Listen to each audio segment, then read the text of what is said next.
Headline sponsored by देश के लिए आर्मी, घर के लिए टफकॉन TMT। एक ही बात, टफकॉन TMT, अब इंडिया बनेगा एक्स्ट्रा टफ। अत्याधुनिक सुविधाओं से संपन्न सलूजा गोल्ड इंटरनेशनल स्कूल में सत्र 2024-25 के लिए नामांकन प्रारंभ है। पता मोतीलीदा गिरिडीह। गिरिडीह में बेहतर चिकित्सा सेवा के लिए पहुंचे नवदीप नर्सिंग होम। हमारा पता बिशनपुर, पचम्बा रोड, गिरिडीह, पचम्बा थाना के निकट।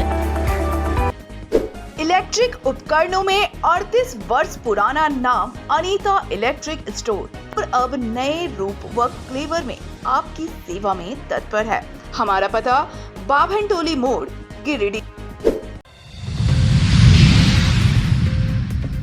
लोकसभा चुनाव में गिरिडीह सीट से मथुरा महतो हो सकते हैं महागठबंधन के उम्मीदवार। औपचारिक घोषणा होना बाकी। गिरिडीह सीट से टिकट की है प्रबल दावेदारी। जमीनी अदावत में दो पक्षों के बीच हिंसक झड़प, दोनों ओर से 11 घायल। तीसरी थाना क्षेत्र अंतर्गत खीरोद गांव की घटना। 23वां अखिल भारतीय बहुभाषी नाटक लोक नृत्य शास्त्रीय नृत्य प्रतियोगिता का हुआ शुभारंभ। 3 दिनों तक विभिन्न राज्यों से आए कलाकार अपनी प्रतिभा का करेंगे प्रदर्शन। जिले भर में महाशिवरात्रि की धूम। शिवालयों में दिन भर भक्तों ने की पूजा अर्चना। शाम को निकली भगवान शिव की बारात। भक्तिमय रहा माहौल।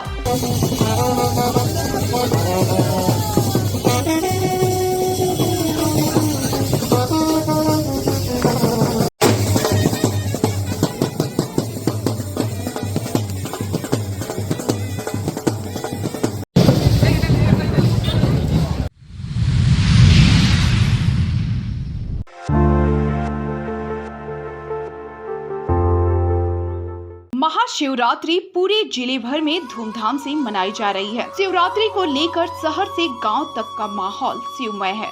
वहीं सभी शिवालयों में आकर्षक साज सज्जा भी की गई है। शुक्रवार को दिन भर शिव मंदिरों में पूजा अर्चना के लिए श्रद्धालुओं का तांता लगा रहा। शहर से सटे दुखहरण धाम, पचम्बा नर्मदा धाम, बरगंडा स्थित विश्वनाथ मंदिर, अर्गा घाट शिव मंदिर, मकतपुर पंच मंदिर, कचहरी रोड शिव हनुमान मंदिर, कोलवरी स्थित बनियाडी शिव मंदिर, सिहोडी स्थित कालिका कुंज शिव मंदिर, पटेल नगर के पूर्ण कामेश्वर शिव मंदिर, सार्वजनिक मां दुर्गा शक्ति मंदिर सिहोडी, कृष्णा नगर शिव मंदिर, अलकापुरी शिवालय, लखारी शिव मंदिर, पुराना जेल परिसर, झारखंडी मंदिर, हरिहर धाम सहित अन्य मंदिरों में पूजा अर्चना के लिए श्रद्धालुओं का जन सैलाब उमड़ पड़ा। हर और ओम नमः शिवाय, बोल बम, हर हर महादेव के जय घोष से माहौल पूरी तरह से भक्ति और आस्था में लीन है। शाम के वक्त विभिन्न शिव मंदिरों से भगवान शिव की भव्य बारात निकाले जाने की भी तैयारी की गई है।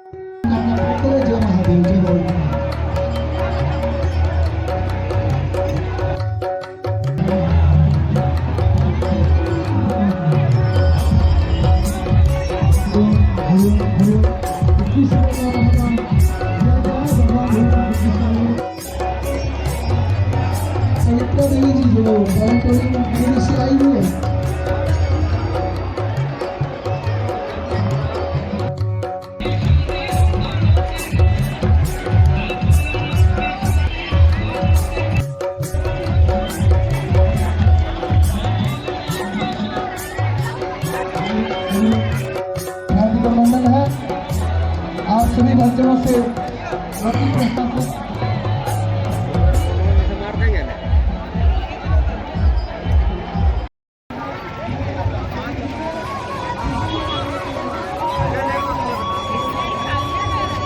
अच्छा बोलो भाई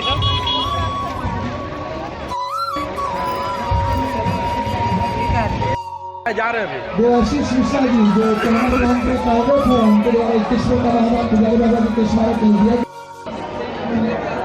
बोलो ये करिए।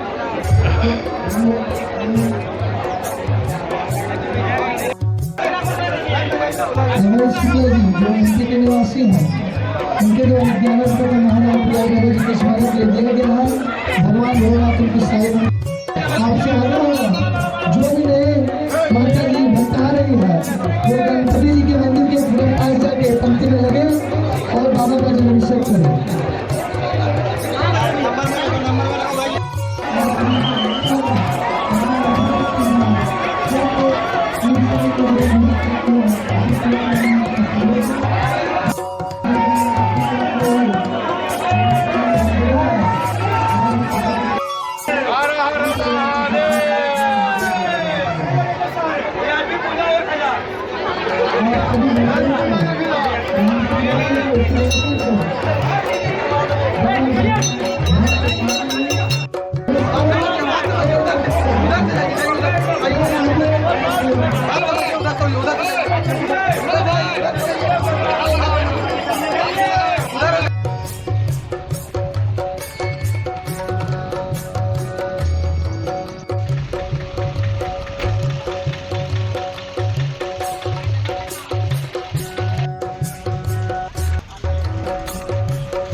सहयोग राशि पहुंचाने का कष्ट करेंगे।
महाशिवरात्रि के मौके पर आलू की जलेबी का विशेष महत्व होता है।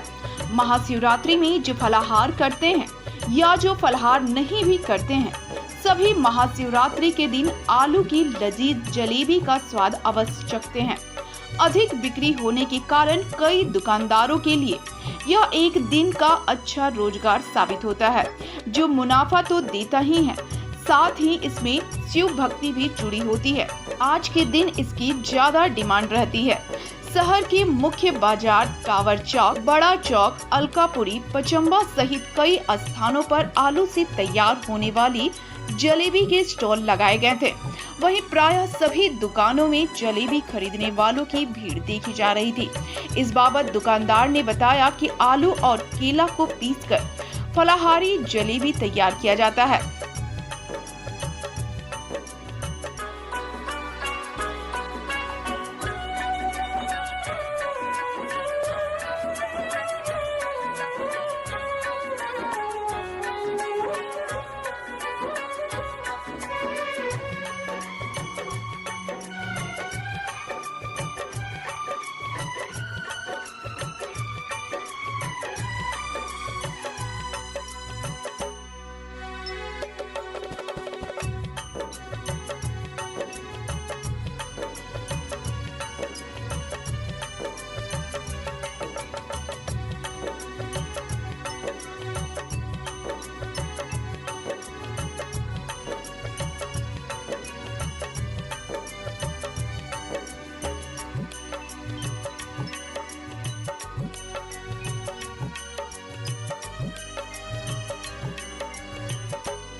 जलेबी है, फलाली है, ठीक है। तो शिवरात्रि करता है उसके लिए है, शुद्ध मतलब फ्रेश से बनाया जाता है।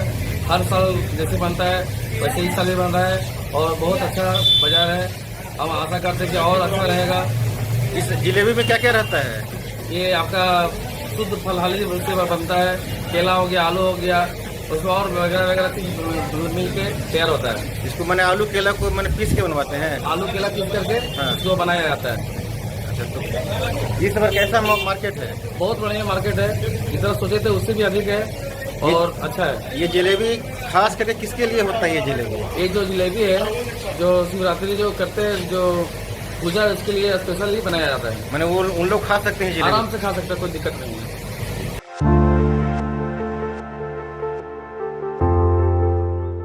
लोकसभा चुनाव को लेकर एक तरफ जहां भाजपा ने झारखंड में 11 प्रत्याशियों के नामों की घोषणा कर दी, वहीं अब महागठबंधन भी रणनीति के तहत प्रत्याशियों को चुनावी मैदान में उतारने के लिए सियासी बिसात बिछाने में जुटी हुई है। शुक्रवार को आई जानकारी के अनुसार झारखंड मुक्ति मोर्चा ने लोकसभा चुनाव को लेकर विधायक मथुरा प्रसाद महतो को गिरिडीह सीट से चुनावी मैदान में उतारने का निर्णय लिया है। हालांकि अभी आधिकारिक रूप से इसकी घोषणा नहीं हुई है, लेकिन पक्के तौर पर मथुरा महतो उम्मीदवार होंगे, इसकी प्रबल संभावना है। सूत्रों की माने तो चुनाव को लेकर मथुरा प्रसाद महतो सक्रिय हो गए हैं। इसके लिए बाकायदा उन्हें चुनावी मैदान में तैयारी में जुट जाने का भी निर्देश दिया गया है। वर्तमान में मथुरा प्रसाद महतो टुंडी से विधायक है। वह इससे पहले और 2 टर्म में विधायक रह चुके हैं। वे 3 बार विधायक और 2 बार राज्य में मंत्री रह चुके हैं। गिरिडीह लोकसभा सीट की बात करें तो अभी तक भाजपा ने सीट को लेकर घोषणा नहीं की है। संभावना जताई जा रही है कि जेएमएम का मुकाबला एनडीए गठबंधन के तहत आजसू के बीजेपी प्रत्याशी चंद्र प्रकाश चौधरी से होगा। ऐसे में इस बार का चुनाव काफी कांटेदार होने की उम्मीद है। गिरिडीह संसदीय सीट की बात करें तो पिछले 3 लोकसभा चुनाव में एनडीए गठबंधन के तहत बीजेपी और आजसू का पलड़ा भारी रहा है। 3 टर्म की बात करें तो 2009 और 14 में बीजेपी के रविंद्र कुमार पांडे ने जीत हासिल की। तो 2019 में आजसू के चंद्र प्रकाश चौधरी विजयी हुए। ऐसे में कुर्मी बहुल इलाके वाले गिरिडीह संसदीय सीट पर इस बार मुकाबला कांटे की होने की उम्मीद है। साथ ही अगर वर्तमान सांसद ही प्रत्याशी होते हैं जिसकी संभावना अधिक है, तो उनके लिए बहुत ही कठिन डगर पनघट।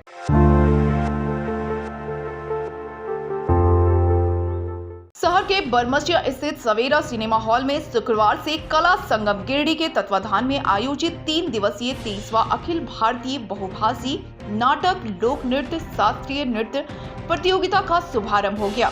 प्रतियोगिता का शुभारंभ मुख्य अतिथि के रूप में उपस्थित सदर विधायक सुदिव्य कुमार सोनू, गांडी के पूर्व विधायक प्रोफेसर जयप्रकाश वर्मा और कला संगम के पदाधिकारियों ने दीप प्रज्वलित कर किया। इस दौरान सलूजा गोल्ड के चेयरमैन डॉक्टर अमरजीत सिंह सलूजा समेत अन्य कई गणमान्य को रंग सम्मान से सम्मानित किया गया। प्रतियोगिता के पहले दिन कैनवास की मौत, प्याज के छिलके समेत 4 नाटकों का मंचन किया गया। वहीं इसके बाद लोक नृत्य शास्त्रीय नृत्य की प्रतियोगिता हुई।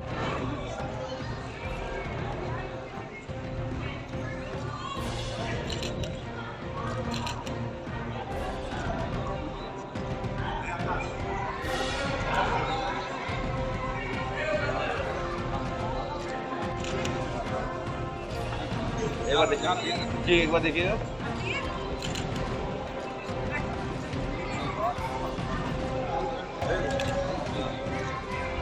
जोरदार तालियों से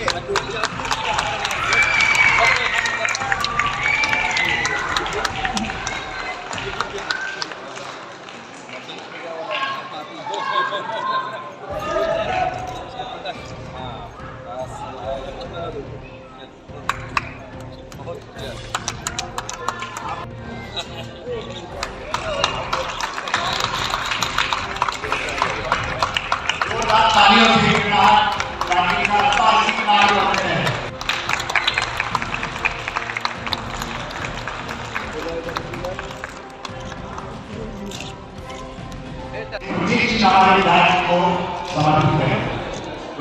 एक दिन को भेंट करेंगे। कला संगम में जो प्रतिनिधि है इनके प्यार और संरक्षण के लिए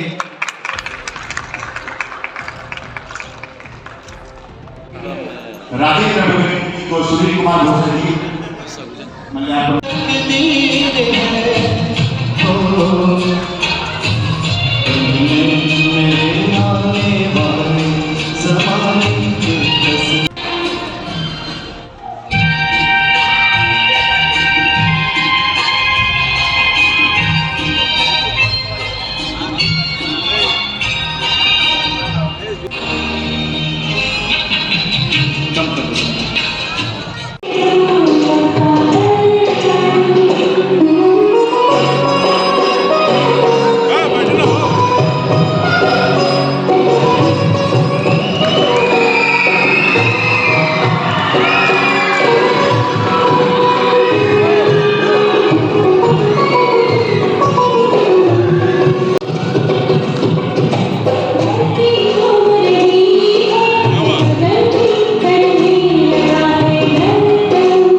बताया गया कि 3 दिवसीय प्रतियोगिता में असम, बिहार, बंगाल, उड़ीसा, झारखंड, यूपी, एमपी, पंजाब, दिल्ली से आई टीम द्वारा एक से बढ़कर एक उत्कृष्ट नाटक, लोक नृत्य, शास्त्रीय नृत्य का मंचन किया जाएगा, जिसमें मुख्य रूप से झूमर, बिहू, कर्मा, बिहू, भारतनाट्यम शामिल है। जरूर खड़ा होता था इस भौतिकता वाले युग में, जहां स्टेज पर नाटकों के मंचन की परंपरा छोटी होती जा रही है और रील बनाने की परंपरा बढ़ती जा रही है, उसमें इस कला के स्वरूप को जीवित रखने के लिए जो प्रयास कला संगम कर रहा है, वास्तव में वो सराहनीय था। इस पूरी विधा के जीवित रहने के 3 अवयव हैं। एक कलाकार, दूसरा उस कलाकार के लिए सराहना करने के लिए आप बैठे हुए आप जैसे लोग जो उसकी कला की प्रसिद्धि पर ताली बजाकर उसका हौसला अफजाई करते हैं, और तीसरा वो सबसे महत्वपूर्ण जो इन तमाम चीज़ों को आपके समक्ष लेकर आता है। आज कला संगम परिवार के बढ़ते हुए सदस्यों को देखकर ये लगता है कि गिरिडीह का भविष्य कला के क्षेत्र में निश्चित रूप से उज्जवल होगा। प्रतियोगिता में आप सभी का हार्दिक स्वागत है। मैं स्वागत करता हूं आज के उद्घाटनकर्ता माननीय विधायक श्री सुशील कुमार जी का, जिन्होंने अपने व्यस्त कार्यक्रम में से कुछ समय हम लोगों के लिए निकाला। मैं स्वागत करता हूं आज के कार्यक्रम के मुख्य अतिथि श्री अमरजीत सिंह सलूजा जी का। साथ ही साथ मैं स्वागत करता हूं कांडे के पूर्व विधायक आदरणीय जयप्रकाश वर्मा जी का। आज हमारे बीच उपस्थित हैं लोक जनशक्ति पार्टी के प्रदेश अध्यक्ष राजकुमार राज जी। मैं उनका भी स्वागत करता हूं। कला संगम के पेट्रन हमारे मुख्य संरक्षक राजेंद्र कुमार बगड़िया जी, संरक्षक सतविंदर सिंह सलूजा जी, हमारे कला संगम के संरक्षक अजय कुमार सिन्हा जी, उपाध्यक्ष राजीव सिन्हा जी, पंकज शाह जी, उपाध्यक्ष अंजनी कुमार सिन्हा जी, और यहाँ पर उपस्थित कला संगम के सभी आदरणीय पदाधिकारीगण, मेंबर्स, श्रोतागण, दर्शकगण, हमारे दूर दूर से आए हुए कलाकार।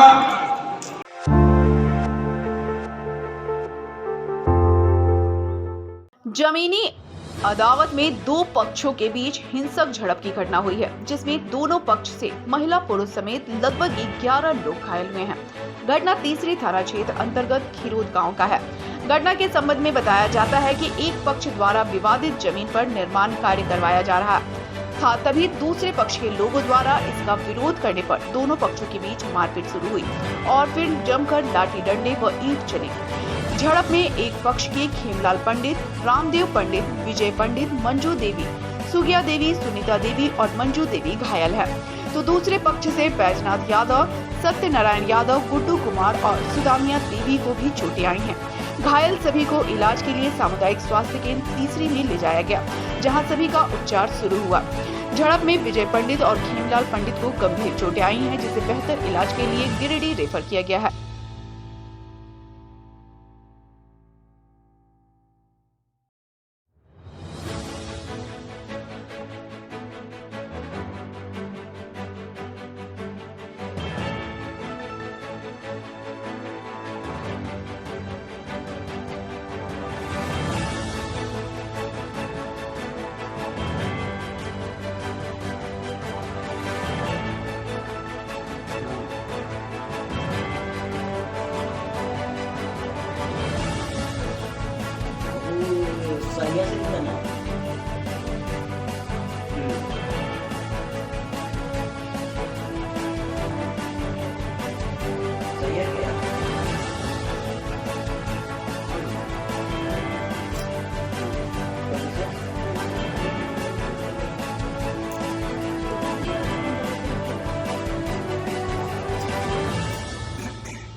ठीक है ना, और टाइप करना होगा, ठीक है ना।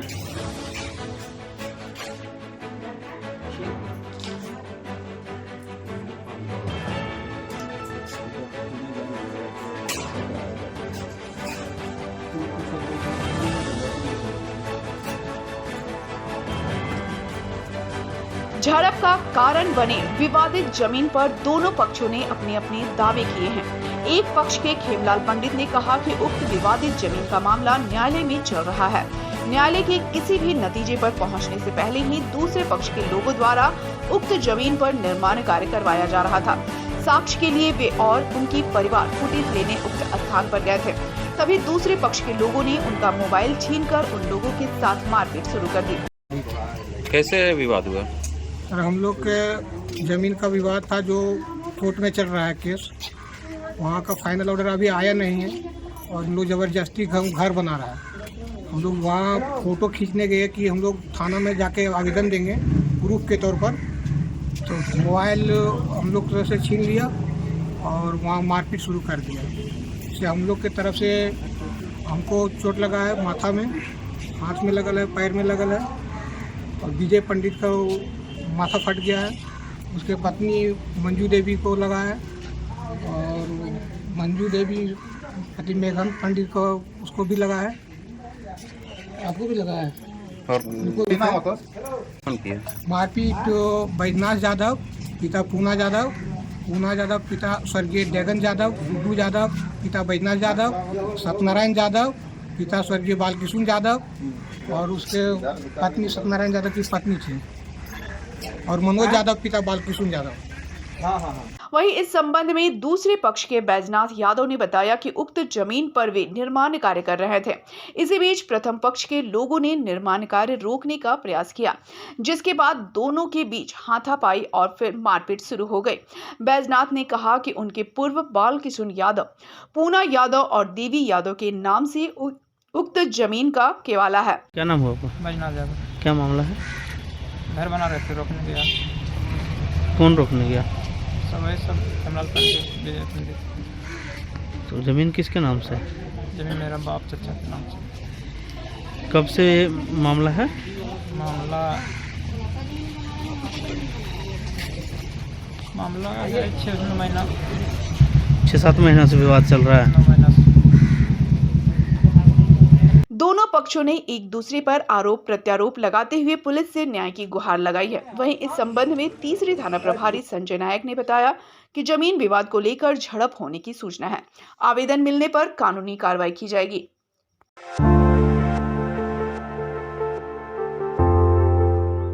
तीसरी वन क्षेत्र अंतर्गत खिरोज के बढ़निया तांड मुर्गा पहाड़ी के समीप से शुक्रवार को वन विभाग की टीम ने वन क्षेत्र से कटाई कर छुपाए गए अकेसिया की लकड़ियों को जब्त किया है। जब्त लकड़ियों की कीमत हजारों रुपए बताई जा रही है। बताया जाता है कि तीसरे के वनपाल अमर विश्वकर्मा को खिरोज जंगल से कुछ लोगों द्वारा हरे पेड़ों की कटाई कर बढ़निया तांड मुर्गा पहाड़ी के समीप छुपाए जाने की गुप्त सूचना मिली थी, जिसके आधार पर वनपाल अमर विश्वकर्मा व उप वन परिषद पदाधिकारी अशोक कुमार ने अगले सुबह ही उक्त स्थान पर छापेमारी की। इस दौरान टीम ने लगभग 1 ट्रैक्टर अकेसिया वृक्ष की लकड़ियों को जब्त किया। जब्त लकड़ियों को ट्रैक्टर में लोड कर तीसरी बीट कार्यालय लाया गया। इस बाबत वनपाल अमर विश्वकर्मा ने कहा कि मामले में छानबीन जारी है। दोषियों पर वन अधिनियम के तहत प्राथमिकी दर्ज की जाएगी। साथ ही उन्होंने कहा कि वन संपदा को नुकसान पहुंचाने वालों को किसी भी कीमत पर बख्शा नहीं जाएगा। ऐसे लोगों पर कानूनी कार्रवाई की जाएगी।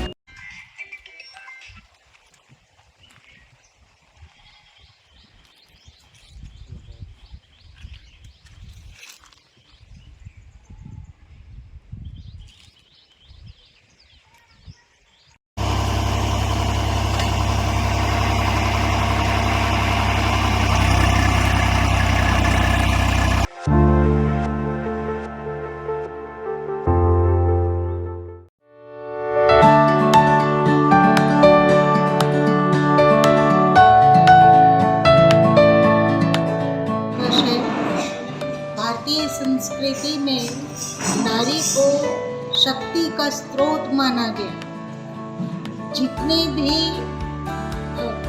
शास्त्र हैं वे नारी के सम्मान की शिक्षा देते हैं। महाभारत का युद्ध भी नारी के सम्मान रक्षा के लिए हुआ था, या राम और रावण का युद्ध भी नारी के सम्मान की रक्षा के लिए हुआ था।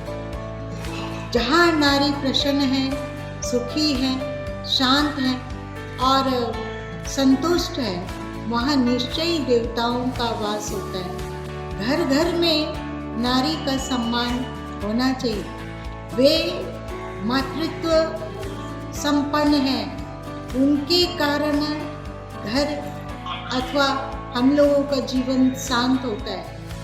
लक्ष्मी धन की अधिष्ठात्री, शक्ति की अधिष्ठात्री दुर्गा और विद्या की अधिष्ठात्री देवी सरस्वती है। ये याद रखना चाहिए और कहीं भी किसी भी हालत में नारी का सम्मान को नहीं खोना चाहिए। जो भी नारी जहाँ पे रोती है वहाँ से देवता चले जाते हैं, मतलब वहाँ पतन प्रारंभ हो जाता है। नारी का अपमान जिस घर में होता है वहाँ कभी भी न शांति होती है, न लक्ष्मी, न विद्या और न मोक्ष। आज इतना ही।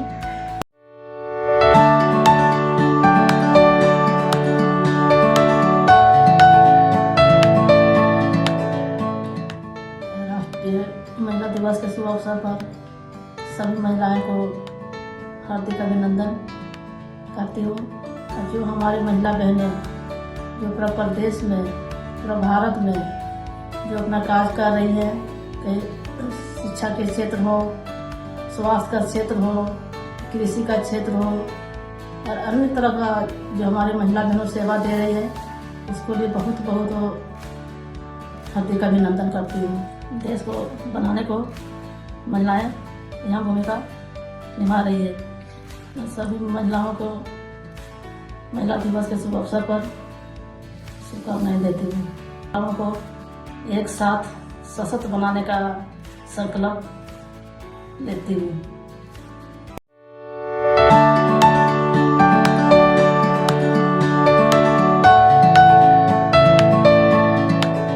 महिला दिवस की सभी को हार्दिक बधाई, शुभकामनाएं। आज महाशिवरात्रि भी है, उसकी भी शुभकामनाएं। आज भारत में महिलाओं का स्थान पहले की अपेक्षा काफ़ी उन्नतशील हुआ है। महिलाएं आज किसी भी क्षेत्र में पीछे नहीं है। भारत का समाज पुरातन समाज है जो आधुनिकता के रास्ते पे चल पड़ा है। आज महिलाएं हर क्षेत्र में अपनी कामयाबी का परचम लहरा रही हैं और इसका कारण है उनके एजुकेशन लेवल का बढ़ना। शिक्षा से आत्मबल आया महिलाओं में, उनका आत्मविश्वास जगा है और यही बदलते भारत का स्वरूप है कि आने वाले दिनों में महिलाएं अपनी सामर्थ्य से, अपनी मेधा शक्ति के बल पर और अधिक ऊंचाई को छुएगी। यही शुभकामनाएं हैं महिला दिवस पर। हर महिला को अपना महत्व, अपना मूल्य पहचानना चाहिए, अपने अस्तित्व की रक्षा करना चाहिए और अपने परंपराओं का निर्वहन करते हुए आगे बढ़ते रहना चाहिए।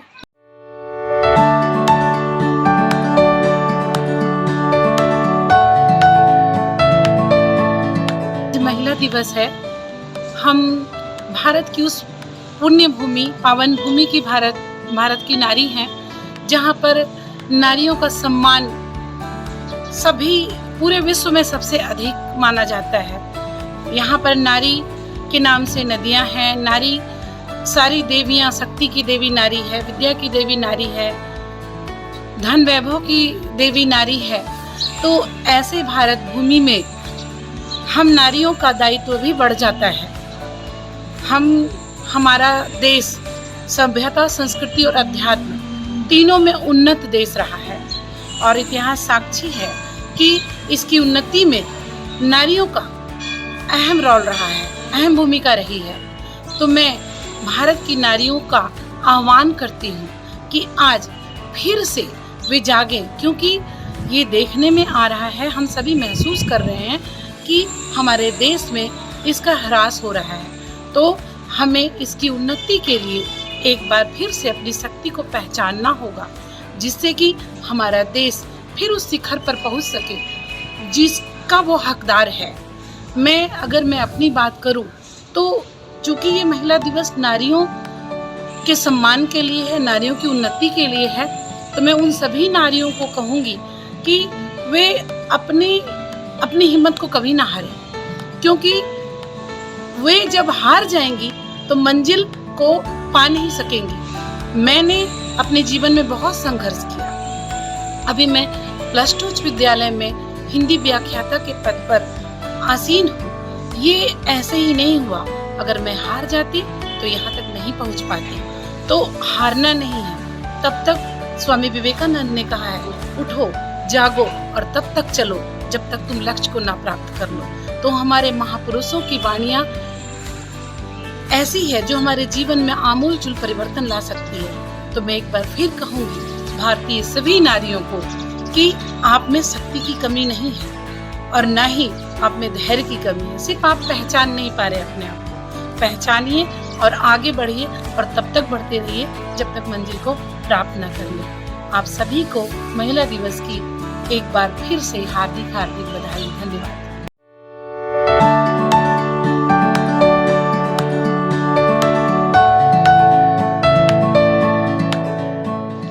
आज महिला दिवस है। मेरी तरफ से सभी महिलाओं को हार्दिक शुभकामनाएं। आज एक महिला ही है जो समाज में एक अहम भूमिका निभाती है। परिवार से लेकर समाज में उस पर सब कुछ डिपेंड होता है। बच्चों की पढ़ाई, बच्चों की अच्छी परवरिश, पति के अच्छे से मतलब उनको आगे बढ़ने में सहयोग करना, कंधे से कंधे मिलाकर चलना, सारे परिवार को संजो के रखना, हर क्षेत्र में महिला का एक अहम भूमिका होता है। हम महिलाओं से यही अपील करेंगे कि महिला हर क्षेत्र में, हर बच्चों से लेके हर क्षेत्र में जहाँ तक हो वो जो करना चाहे हर चीज़ करे एकदम। हर समय सहयोग मतलब समाज में एक सशक्त भूमिका के रूप में खड़ी रहे कि हम देश को या एक समाज को, एक परिवार को आगे बढ़ाने में एक महिला ही है जो ये सब कर सकती है और अच्छे तरीके से कर सकती है, एकदम सुव्यवस्थित रूप में।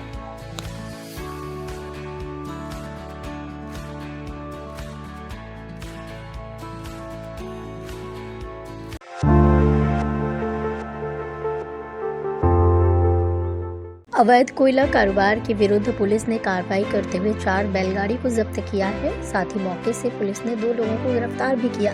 ये कार्रवाई पचम्बा थाना क्षेत्र के बाबाजी कुटिया पुल के समीप हुई है। बताया गया है कि गुरुवार की देर शाम गुप्त सूचना पर डीएसपी कौसर अली ने दलबल के साथ छापेमारी की है। बताया गया कि उक्त इलाके से आए दिन बड़े पैमाने पर कोयला तस्करी की जा रही है। अवैध कोयले के कारोबार से जुड़े तस्कर ओपन कास्ट से चुराए गए कोयले को उक्त मार्ग से दूसरे इलाके में भेजते हैं। देर रात या सुबह के वक्त बैलगाड़ी 2 पहिया से बड़े पैमाने पर कोयले की ढुलाई कर उसे एक जगह स्टॉक किया जाता है और फिर वहां से अलग अलग स्थान पर कोयले को भेजा जाता है। पर्दे के पीछे से कई बड़े लोग धंधे का संचालन करते हैं। पुलिस के द्वारा की गई कार्रवाई से धंधेबाजों में हड़कंप मचा हुआ है।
इधर तीन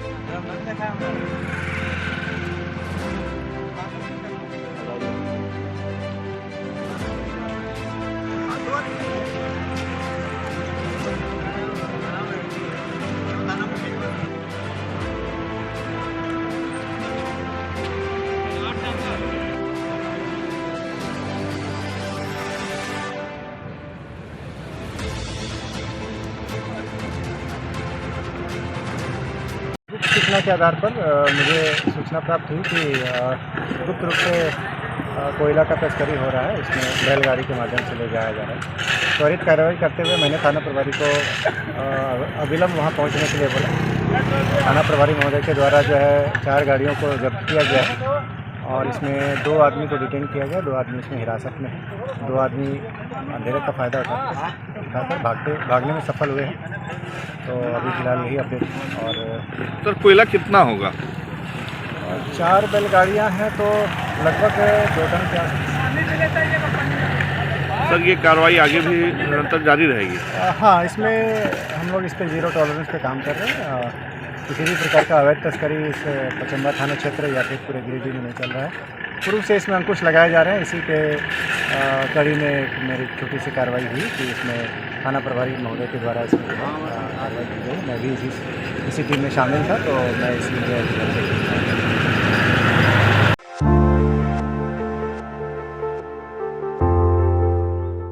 कस्तूरबा गांधी बालिका विद्यालय पीरताड़ में शुक्रवार को बनवासी विकास आश्रम गिरिडीह तथा कैलाश सत्यार्थी चिल्ड्रन फाउंडेशन के सहयोग से अंतर्राष्ट्रीय महिला दिवस को महिला सशक्तिकरण उत्सव के रूप में मनाया गया। कार्यक्रम का शुभारंभ कस्तूरबा गांधी बालिका विद्यालय की वार्डन सरिता सिंह द्वारा किया गया। मौके पर उन्होंने कहा कि आज के महिलाओं तथा बच्चियों को उनके अपने अधिकार जानना बहुत ही जरूरी है। कस्तूरबा गांधी, ज्योतिबा फूले, इंदिरा गांधी जैसे देश के महान महिला हस्तियों के आदर्शों पर हम सबको चलना होगा, तभी हम जीवन में आगे बढ़ सकते हैं। कार्यक्रम में बच्चियों ने चित्रकारी तथा ग्रुप डिस्कशन के माध्यम से महिला सशक्तिकरण उत्सव एवं बाल विवाह के खिलाफ संदेश दिया। बच्चों ने मिलकर विचार बनाया कि वो सबसे पहले अपने अपने घरों से शुरुआत करेंगे, अपने अपने माता पिता को जागरूक करेंगे तथा सूचना मिलने पर चिल्ड्रन हेल्पलाइन नंबर 1098 पर सूचना देंगे और अपने गांव को बाल विवाह मुक्त बनाएंगे। डॉक्टर गौतम कुमार ने बच्चियों को बाल विवाह से होने वाले दुष्परिणामों के बारे में बताया तथा कहा कि जब भी कहीं बाल विवाह की सूचना मिले तो अविलंब 1098 पर फोन करें। उत्तम कुमार ने कहा कि इस महिला सशक्तिकरण उत्सव का उद्देश्य बच्चियों को उनके अधिकार के बारे में जागरूक कर उन्हें सशक्त बनाना तथा बाल विवाह के खिलाफ जागरूक कर सुरक्षित करना है। मैं लक्ष्मी कुमारी कक्षा 9 की छात्रा हूँ। KJVP स्कूल की विद्यार्थी हूँ। यहाँ पे आज 8 मार्च के अंतर्राष्ट्रीय दिवस के कुछ गिरिडीह के KJVP टाइम में आए हैं, तो हम लोग यहाँ पे देखे बाल विवाह अंतर्राष्ट्रीय दिवस के कुछ कार्यक्रम भी किए। जैसे कि हम लोग बैठ के कोई चित्र भी बनाई, कोई कुछ लिखी भी, तो हम लोग KJVP टाइम के स्कूल में कुछ कार्यक्रम भी हुआ। जो बाल विवाह पर है, इसमें ये दर्शाया गया है कि कभी भी 21 से मतलब लड़का हो तो 21 साल से कम उम्र में और लड़की हो तो 18 साल से कम उम्र में कभी भी बाल विवाह नहीं करना चाहिए। उससे विस्तार से बताएं तो उनको आप लोग ग्रहण कर लीजिए। और अगर आपके गार्जियन 18 साल से पहले आप लोग का विवाह अपनी मर्जी के खिलाफ करते हैं तो गार्जियन से फाइट कर लीजिए कि हमको बाल विवाह नहीं करना है, आगे का पढ़ाई करना है। कस्तूरबा में रह के बालिकाओं को, बच्चियों को हर चीज सिखाया जाता है। बाल विवाह आपके मम्मी पापा गार्जियन करेंगे तो आपको फाइट कर देना है, लड़ लेना है कि हम बाल विवाह नहीं करेंगे, आगे की पढ़ाई करें। और बाल विवाह कार्यक्रम के सफल आयोजन में शिक्षक डॉक्टर गौतम कुमार, महेश प्रसाद गुप्ता, रणधीर कुमार दुबे, शिक्षिका डॉक्टर ममता कुमारी, उत्तम सिंह, चांदनी मारांडी, अनीता कुमारी, किरण कुमारी, रानी कुमारी, सरिता किस्कू, सीतामुनि मुर्मू, लक्ष्मी कुमारी आदि सभी की सराहनीय भूमिका रही।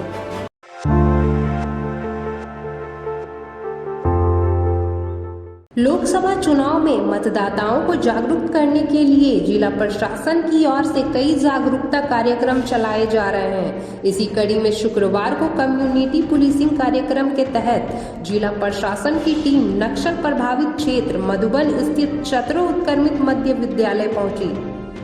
कार्यक्रम में गिरिडीह उपायुक्त नमन प्रियेश लकड़ा, एसपी दीपक कुमार शर्मा, डुमरी के SDPO Sumit Prasad, DSP Kausar Ali, DSP Ankita Rai, 154 CRPF के अधिकारी Rajesh Singh, sergeant major Rajesh Ranjan, inspector Manoj Kumar, थाना प्रभारी खुखरा निरंजन कश्यप समेत पुलिस विभाग के अधिकारी मौजूद थे। मौके पर प्रशासनिक अधिकारियों का स्वागत स्कूली बच्चों ने स्वागत गान तो ग्रामीणों ने पारंपरिक ढंग से ढोल व मांदर बजाते हुए किया। इस दौरान सैकड़ों की संख्या में पहुंचे ग्रामीणों के बीच दैनिक उपयोग के सामानों का वितरण किया गया, जिसे पाकर ग्रामीणों के चेहरों पर खुशी दिखाई दी। कार्यक्रम को लेकर ग्रामीणों ने कहा कि कई वर्षों के बाद पुलिस प्रशासन इस गांव में पहुंची है, इसे लेकर भी काफी उत्साहित हैं। कई ग्रामीण ने विभिन्न प्रकार की परेशानियों से उपायुक्त व एसपी को अवगत कराया। मौके पर उपायुक्त और एसपी ने संबंधित समस्या के समाधान का भरोसा दिलाया।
एक वोट मूल्य है हमारे लिए, लोकतंत्र के लिए अमूल्य है। और जिले के उपायुक्त नमन प्रियेश लकड़ा सर और एसपी सर के साथ साथ सीआरपीएफ के जो कमांडेंट हैं वो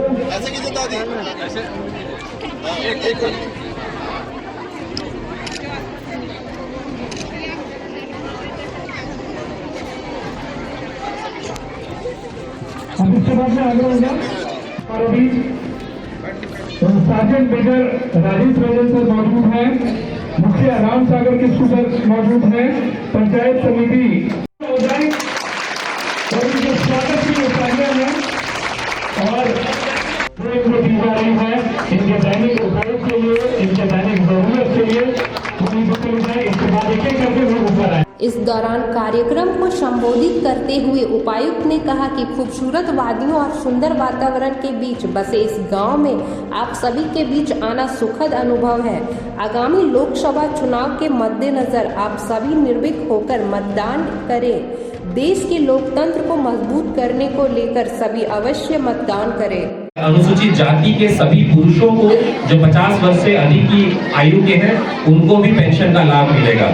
इसके अलावा हमारे सामाजिक सुरक्षा के, समाज कल्याण के, आपूर्ति विभाग के बहुत सारे ऐसी योजनाएं हैं जो कि व्यक्तिगत योजना संबंधित है।